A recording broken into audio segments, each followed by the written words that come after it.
Thank you for being here. I'm Cambria Nielsen. I'm one of the co-chairs of the Mental Health Matters Committee. And this is Caring for Caregivers, the journey. And let me stand over here because this is on Zoom. This is the camera.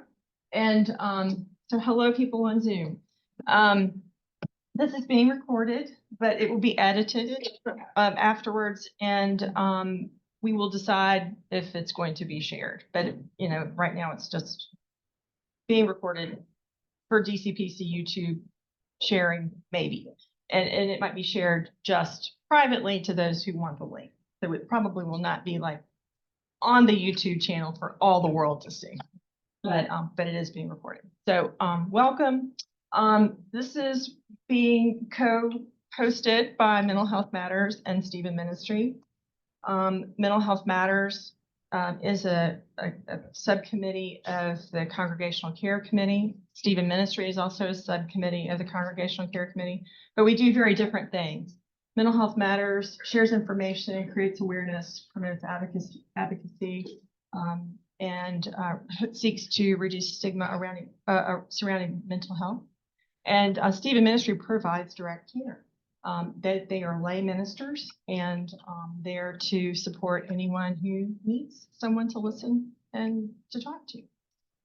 So if you are part of Mental Health Matters, would you please stand up and wave? All right, thank you. And if you are part of Stephen Ministries, would you please stand up and wave? Notice that there is some overlap. All right, thanks everybody. And I just wanted to open our class. This will be a 4-session program, and the dates are shared widely on email and hopefully in the bulletin. And there's information on the table back there about other dates for this program. It's not every week. We have another one in February and another one in January and 2 in February. And we have different speakers for each time. And if you have not signed in with your name and email address, please do that so that we can send you information. And also, if before you leave, you have any ideas about topics you'd like to have covered at some point during these 4 weeks, please write those down and we'll do our best to address them. We're good. Thank you. I'm sorry I didn't call you back. Technology. Okay, let us pray. Dear God, we thank you for this beautiful winter day and the clear roads that allowed us to come together this morning. Thank you for the many dedicated caregivers in our community and their ongoing acts of service and love. Please bless them, those who will become caregivers in the future, and those who love and support caregivers. Through this 4-week program, please bless us with understanding and information to better care for the caregivers in our lives. Amen. Dr. Lucy Pryor is a psychiatrist and a Stephen minister who also serves on the Mental Health Matters Committee. And she will now introduce our speaker from the Alzheimer's Association, Amanda Buck. Thanks, Lucy. Good morning, everybody, and just want to echo her welcome. I'm so glad you're all here. It is my privilege to introduce Amanda Buck. She was born and lives in Cabarrus County. She has a BA in psychology as well as a Master's of Health Administration. She's a certified dementia practitioner and certified senior advisor. She's the director of community engagement for Carolina Caring, a nonprofit that serves those with serious illness through hospice care, palliative care, and home-based primary care. Her career has been devoted to helping find resources for those in need. She loves reading, making a difference in the community through volunteerism. She's been a longtime member of volunteer with the Alzheimer's Association, both in her professional and personal connections to dementia. She's also a board member of Elder Orphan Care. Some funny and unique things about Amanda. She has been known to participate in jigsaw puzzle competitions or a while to serve or try to solve Wheel of Fortunes puzzles before the contestants figure it out. Please give a warm welcome to Amanda.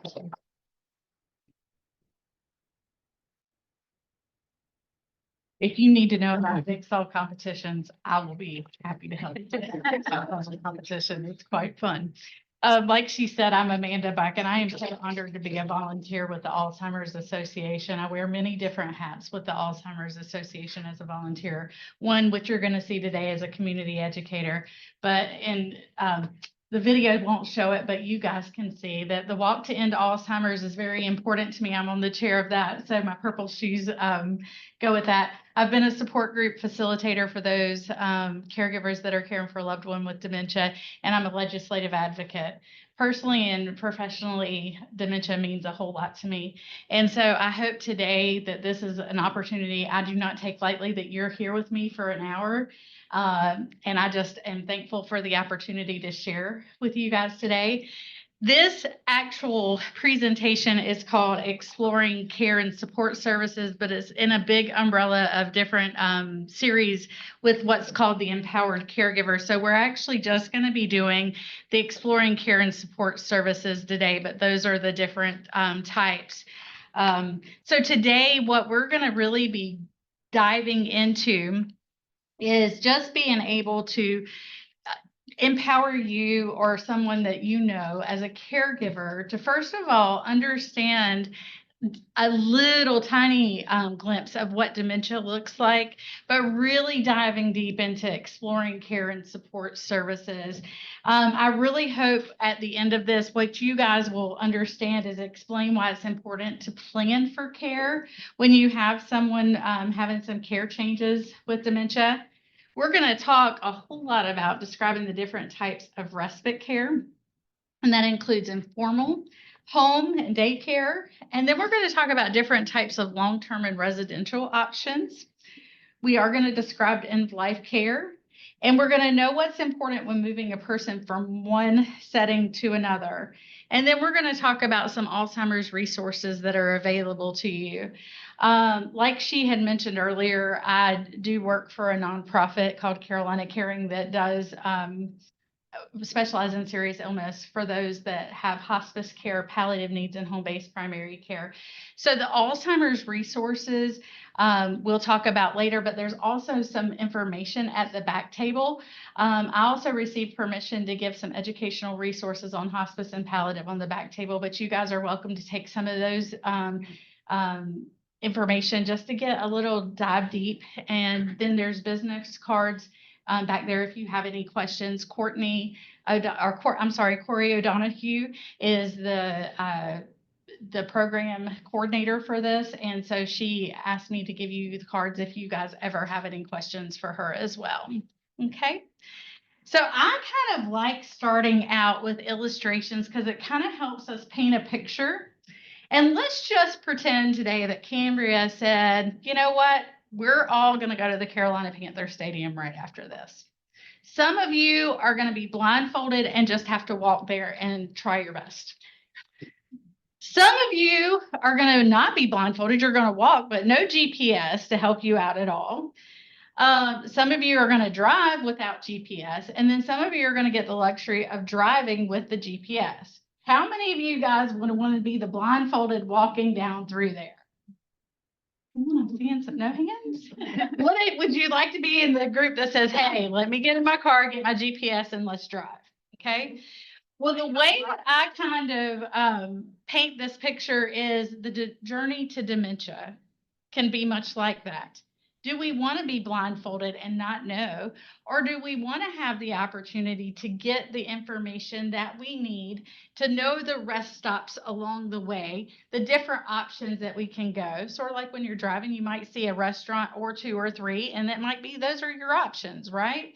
Sort of like with dementia, there might be some resources out there that may work for you and some that may not, but they're still on the journey as options for you. Does that kind of help where we're kind of painting the picture today? Okay, because the idea is that the more you know as you're going through the journey and the more prepared you are, the better off you'll be. Okay. So we're going to prepare for the future. We're going to navigate through that. Okay. And the more you know about the disease and what you might face as a caregiver, the more prepared you'll be. So like I said, we're going to really just generally talk about dementia today. We're going to be talking more about the services and preparation. Okay, so understanding the disease. Oftentimes you'll hear people talk about 3 general stages of the disease, and there's some other philosophies on that. But sometimes you'll hear people say they're in the mild stage, the moderate stage, or severe stage. Sometimes you'll hear early, middle, and late. When you're talking about the mild stage or the early stage, you may have some brain changes, but there may be no symptoms that you're actually seeing as you're going along with that. But eventually what will happen is the individual will experience some problems with memory and thinking as the disease progresses.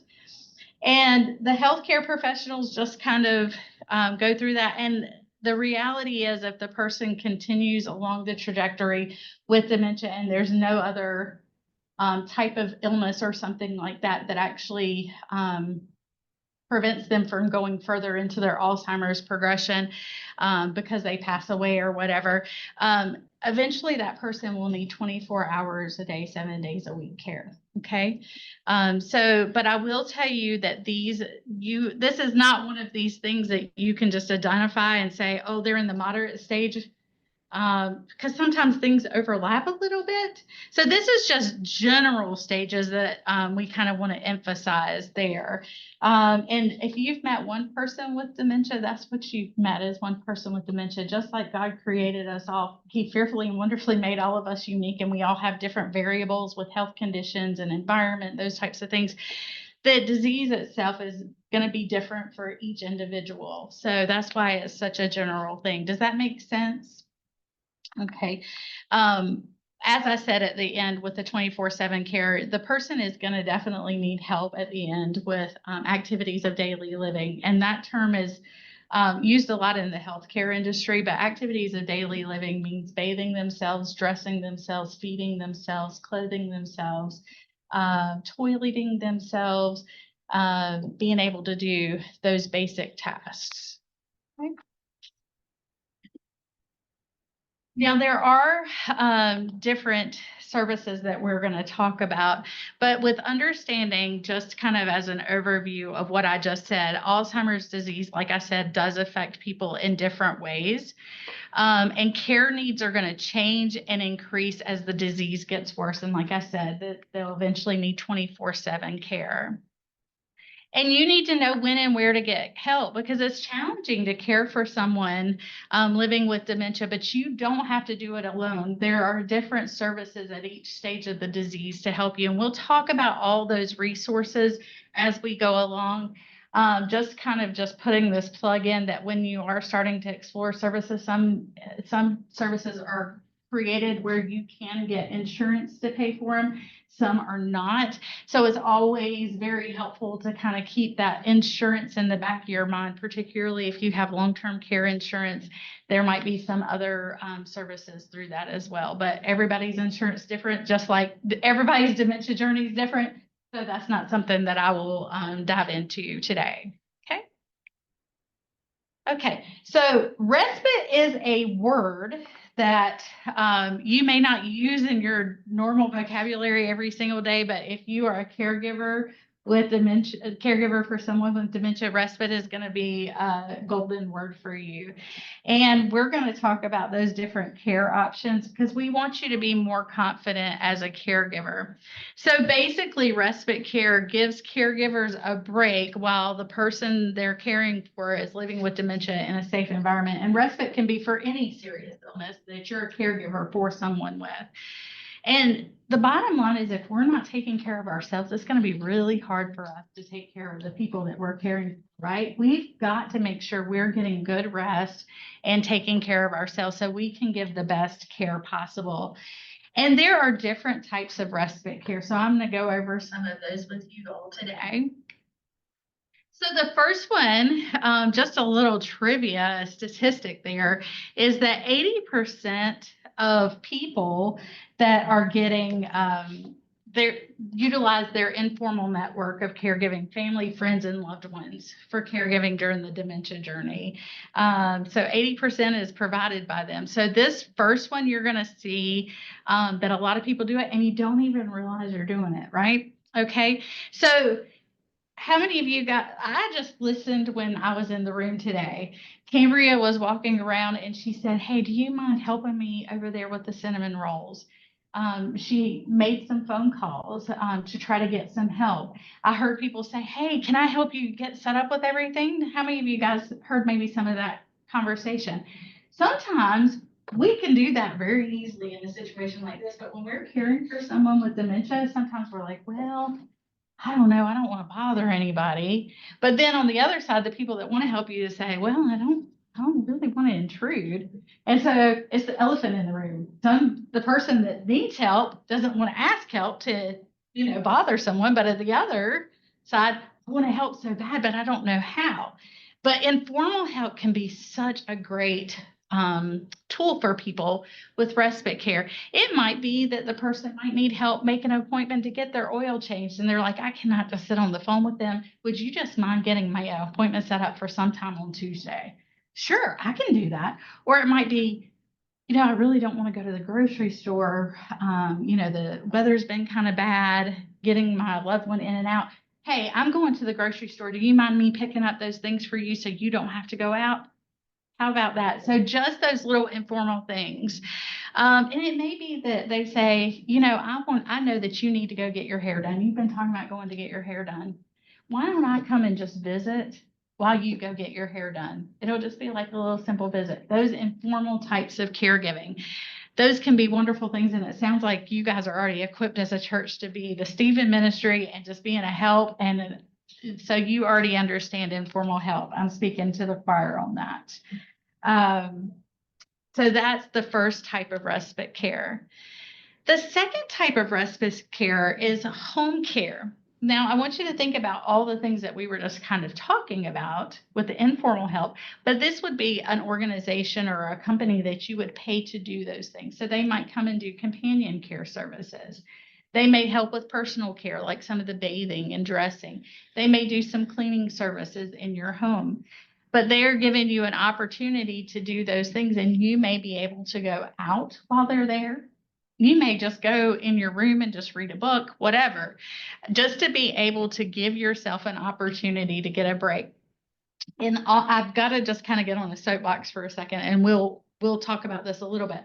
Sometimes people get the confusion of home care and home health misinterpreted.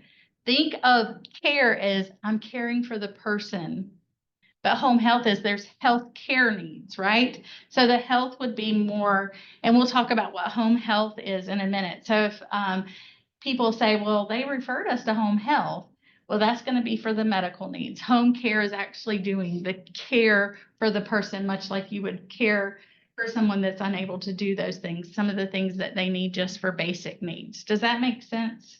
Okay, perfect. Another type of respite care is adult day centers. Oftentimes we know about daycare from children's perspectives, but there are adult day centers that are designed to help with the care of the person during the day, where the person actually goes to the center. They're able to do activities. There's food there, different programming and those types of things, so they can have an enjoyable day, sort of like a day out from their home, while their caregiver or care partner actually goes out and does the things they need to do. They may need to go to doctor's appointments. They may need to go do different things, or they may just want to go home and just relax a little bit, and that's okay. And adult day centers are supervised, and they do the activities. It gives you time to rest, run errands, and typically they're open about 7 to 10 hours a day. Each one of them is run differently, so that would be something that you would need to explore on that, but that is definitely another option. I will say that adult day centers are so helpful if you think about it when you're thinking, how much time does it take for me to do certain errands if I have my loved one with me? But then you would be able to then get those done quickly and be able to get the help. Yes, ma'am. Do you have a list of ones in this area? I can talk to you about that afterwards, and the Alzheimer's Association has a resource finder. But yes, there are some in this area. Yes, ma'am. Yes, ma'am. So as I was saying earlier, there's the home care and the home health. Home health care is what a doctor would order for the person that needs those things. So it might be wound care, it might be nursing visits, physical therapy, speech therapy, and occupational therapy. So oftentimes doctors will order that, especially if there's a need there. I'm just trying to think of some different examples, like the person is getting very weak and they're having a hard time walking and maneuvering around, and they might need some physical therapy, then that might be some help.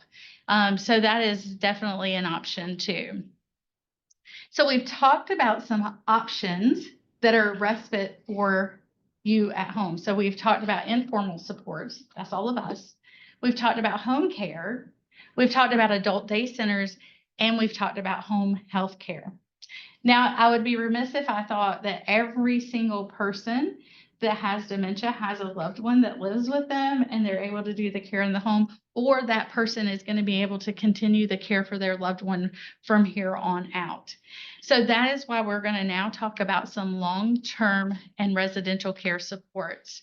I'm going to be on this slide for quite a bit, but I just want you to know that sometimes someone living with Alzheimer's dementia may require more care than you can provide at home, and that's okay. So that person may continue to need 24-hour supervision and more intensive care than what a person can provide in the home. So there are some professionally staffed residential communities that provide this level of care. So independent living would be something that would, if the person is still fairly independent and they're able to do all of their items for themselves, they have a more mild type dementia. And this would be on a case-by-case basis with independent living. They may have staff that are there just to kind of be eyes on, but they're not going to be providing a lot of hands-on stuff. There's some services that can come in. But that would be one of the options that some people would navigate through if maybe they're living by themselves and maybe they need something a little bit different. So there's independent living with supports. Now, there is assisted living. You may have heard that called adult care homes or those types of things. And they're a home-like setting where there's 24-hour supervision in that place. They do medication management. They provide meals, those types of things, so that the person can be safe, and then they will have the socialization along with other people. They're able to keep a better eyes on that.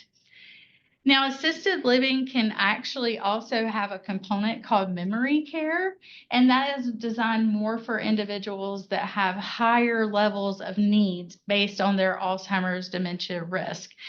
For example, if they tend to wander, they might need a more safe spot, and memory care would offer that because it would be more contained where they would not be able to leave the community and those types of things without someone going with them to reduce that risk of wandering.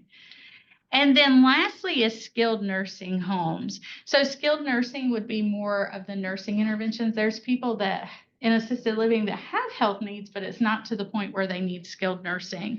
And so depending on that situation, they may need some skilled nursing care.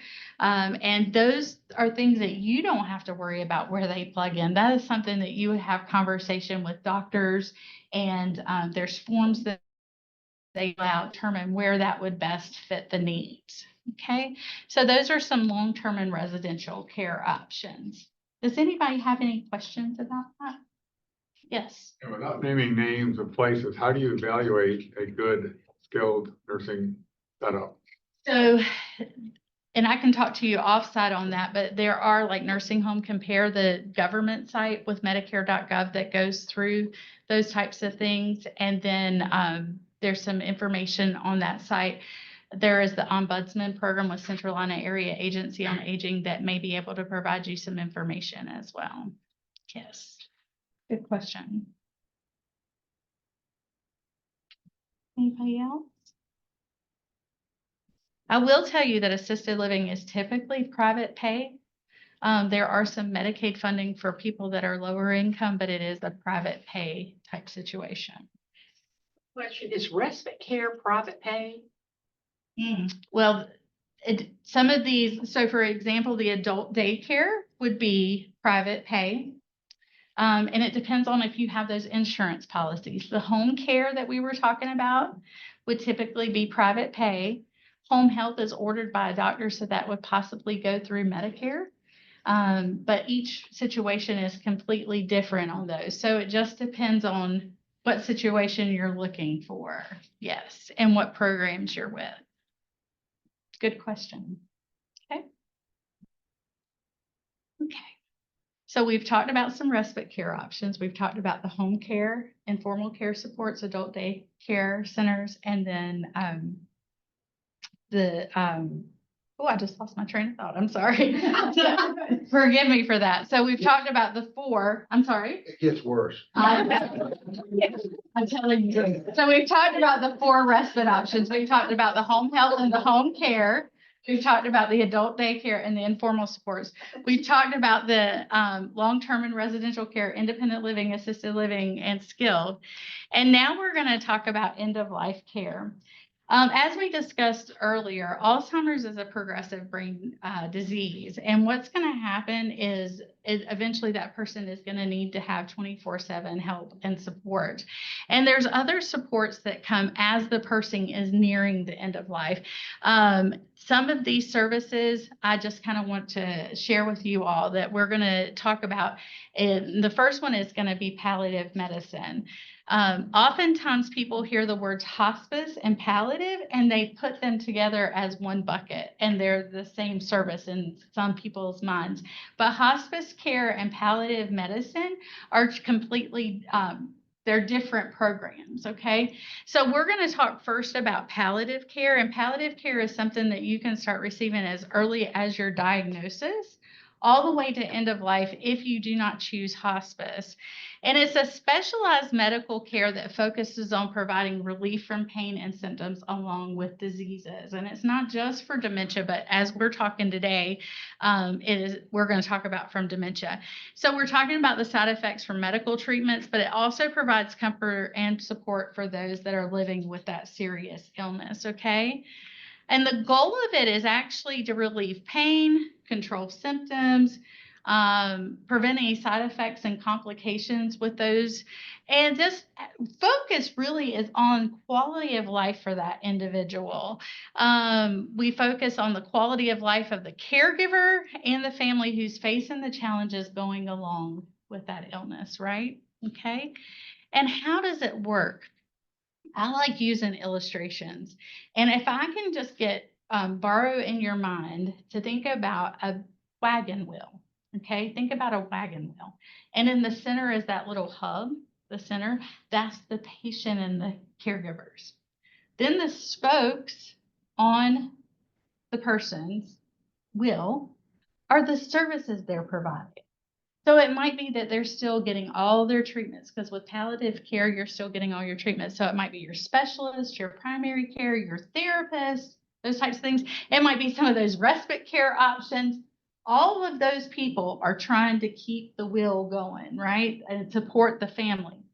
What palliative care does is they're the circle at the very end that kind of connects it all together to keep the wheel moving.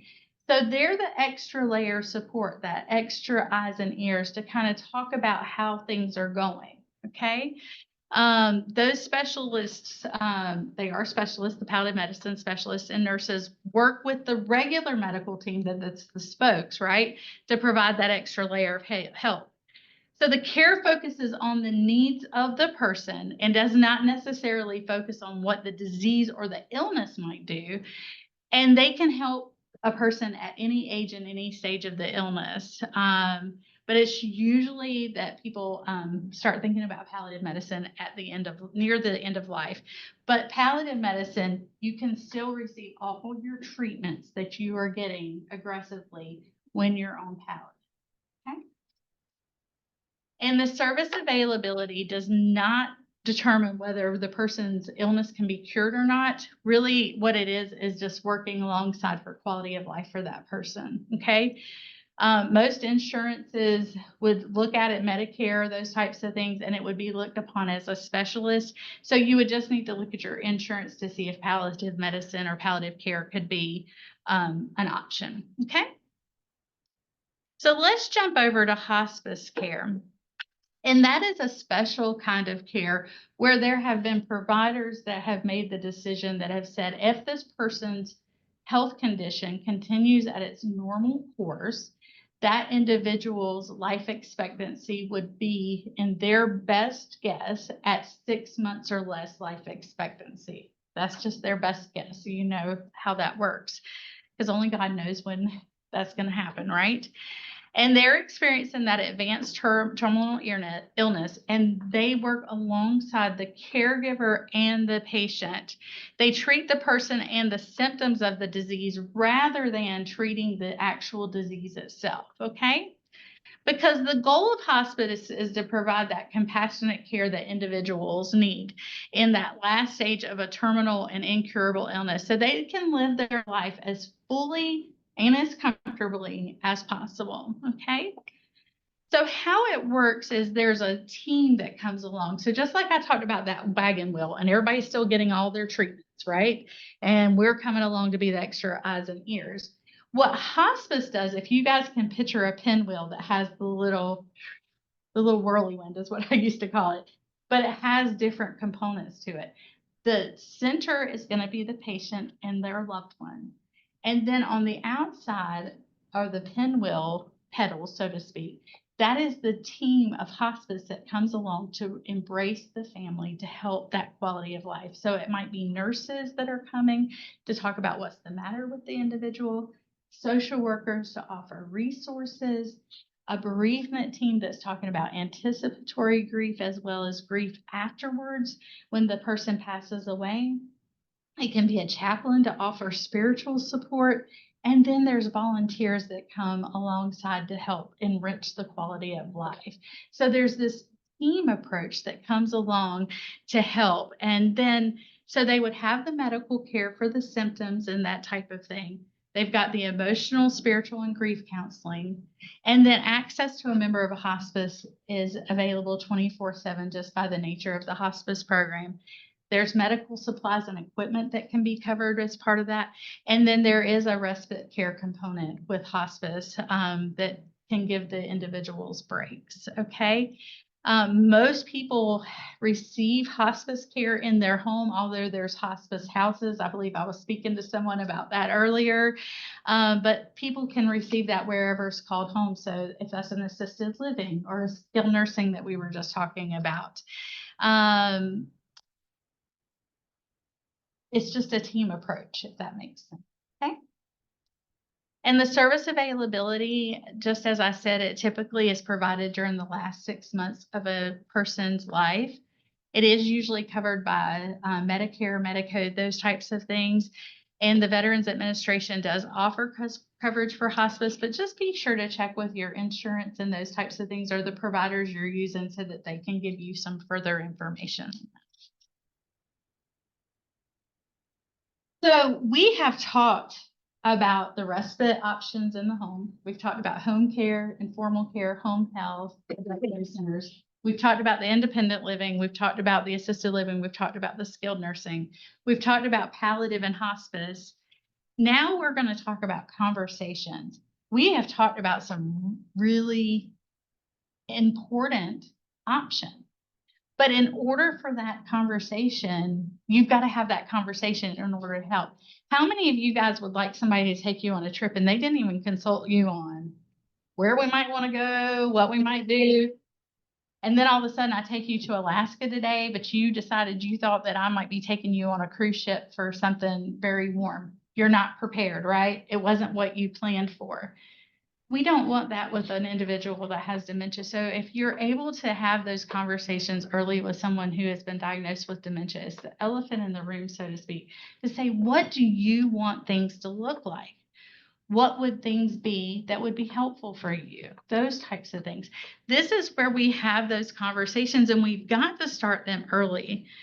One of the things that you need to make sure that you're thinking about is the preparing of the legal and financial documents. And I'm not going to jump into the financial documents though, but the advanced directives, the healthcare power of attorney, and the living will that kind of help paint the picture of what that person wants their future health to look like and how they want items to proceed. The person with the disease can tell you what they want, and it can be written in those documents, so then you have peace of mind as you're going along. And then think about the person's quality of life when you're making those medical decisions. And this is where you have some good conversations with your doctors about what things are going to look like, what to expect, and those types of things. As we were talking about palliative medicine and those types of things, some doctors can sit down and take time with you to talk about what are things going to kind of look like, what to expect as the illness progresses, so that then you can make those best decisions. Okay.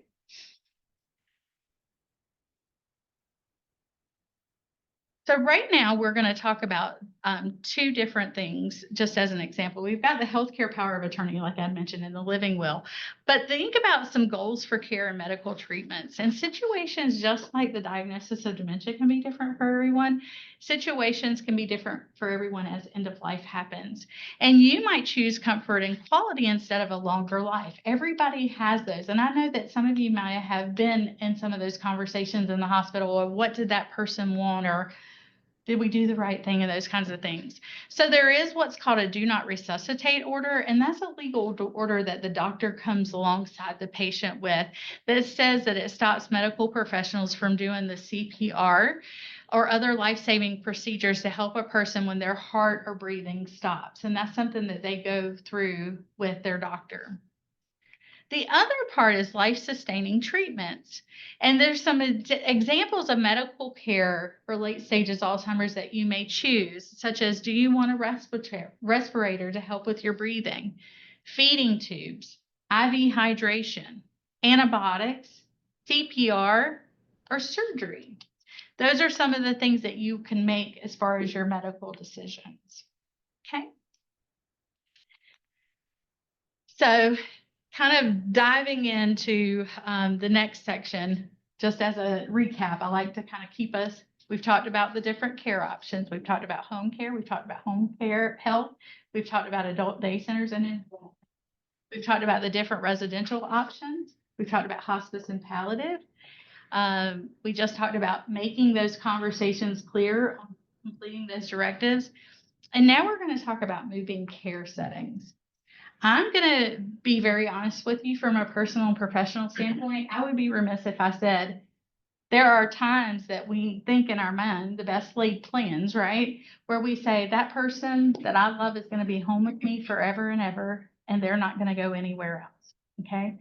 But reality is, because of health conditions sometimes and those types of things, moving care settings may happen. Some of them are temporary, some of them are permanent, but regardless, they're difficult. Okay, so I'll give you a couple of examples. You may have the person at home, but then you start seeing they're having some health problems that necessitates them to go to the emergency room. And then that's a care setting change, right? And then they get admitted into the hospital. And then the hospital says, you know what, I'm really thinking, based on the amount of time they've been here and kind of some of the things, we might need them to go to rehab for a little while. And then, so there's moving care options that are going to happen regardless to what we want. And so we're going to talk about those moving care settings. Okay. They're going to need different, people with Alzheimer's dementia are going to need different cares over different periods of time. So it's important to be aware of those common changes. So make sure you plan ahead. Make sure you know how the person's care will change as they move into those. And that's what you're sort of already doing today. And communicate with the person living with dementia as much as you can. And the Alzheimer's Association has a 24/7 line that can help kind of navigate through these communications, because it'll help prepare them for the move and can make the help easier. I want you to communicate with the new providers. Sometimes when people move into care settings, they're like, I know they've got a lot going on, and I just don't want to bother them with the little things, right? But really, those ounces of prevention equal a pound of cure. to bring some humor to this, let's say that my father had dementia and I moved him into a place, but he was no longer able to verbalize his wishes. Now, this is funny, but it's true. Let's say that sugar peas was on the menu for lunch and dinner every day, and he wasn't able to communicate. My dad can't stand the sight of sugar peas. He cannot stand the texture of them. He cannot stand the taste of them. Sugar peas can change the whole world for us, right? But yet we put it on his plate for lunch and dinner. Well, if he can't talk, what are some behaviors he's going to do? He might throw the plate off. He might refuse to eat. Then he's losing weight. Then his health gets bad. What about if you say, I don't know if you guys ever do sugar peas, or I saw it on the menu, please. But it might be the person doesn't like wearing socks at night. That drives them nuts. Or it could be that a bath at night keeps them wide awake all night long. Some of those care preferences. And yes, ma'am. Quick question. My husband is dealing with his mother and she gets what he calls a loop. She repeats the same thing over and over and over and over again. Is that dementia? Well, so I can't diagnose because I'm not a medical professional, but some symptoms of dementia can be repetition. And so when somebody repeats on a loop in those types of things, it may be that they're wanting to talk about how they're feeling about something, or it might be that they're needing acknowledgement where you then redirect. Trying to think of an example. We sure did have a good meal today. We sure did have a good meal today. And, or it might be that they're wanting to talk about, or they might say, here's a better example. Because I started talking about sugar peas and maybe I'm getting hungry. I don't know. But a better example might be, I want to go home. I want to go home. I want to go home. It might be that they're feeling a little uncomfortable, and it might be, or they might say, I want to see my mom. Well, mom's been dead for 20 years, right? And we wouldn't want to say, well, your mom's been dead for 20 years. But what we might say is, you know, I've always thought your mom was just a wonderful person. Do you know one day she took me on a trip and we went to the grocery store and she taught me about this new kind of flour that we use to bake bread. And I've always been able to use that. And every time I use that flour, I think about her. Redirecting that, like acknowledging it, but maybe coming to a different subject. But we can talk more about that afterwards if you'd like. Okay. Make sure you have open communication. And I kind of hit that nail home with the sugar peas. And review the person's care preferences and goals. Okay. Anytime they have a move, it's a good time just to regroup. And there will be, in different care settings, there may be new employees or those types of things. But just showing appreciation to them and just sharing. They would rather you share that information than for them to have to guess. Okay. Advocate. I cannot say that enough. When people don't have a voice, that's why we need to advocate. And that's why I do the things that I do right now. Because if I feel like that I can make a difference in one person hearing this information, it may make a world of difference for that person. So those are the different topics. We talked about respite care options. We've talked about hospice and palliative. We've talked about different care settings. We've talked about having end-of-life conversations and advocating for our loved one with communication. But this is really important here. Alzheimer's Association provides a multitude of resources and support for people. And I'll just go through these very quickly because I know we're getting short on time. The 24/7 helpline, if you'll notice, I gave you guys all a present on your chair, and it has the 1-800 number on it. Feel free to take these bracelets, and if you know of anybody, keep it handy. And if you need it, this is a 24/7 helpline that is equipped with master's level clinicians that are able to talk about resources and support more so than I would be able to today. But they are there to help free of charge. A free consultation service to go navigate through this. But there's also local resources, like there's support groups in this area, and a community resource finder that you can go on there and find different resources. We were talking a little bit about that earlier. There's also some online resources. So for example, they have care, safety, and driving as like little modules to learn about. All's Connected is more like an online support group for those that are going through dementia themselves or maybe they're caregivers. And then All's Navigator is a neat little platform where you kind of answer some questions about your personal situation, and then it generates like a resource kind of guide on things to look through. And then I don't know if you guys knew, but they do education programs. Yeah, so we can do them in person, online, or virtual. So those are some different resources as well. And that, my friends, is the end of the presentation, but I am open to any questions afterwards, or if there's anybody that would like to ask a question.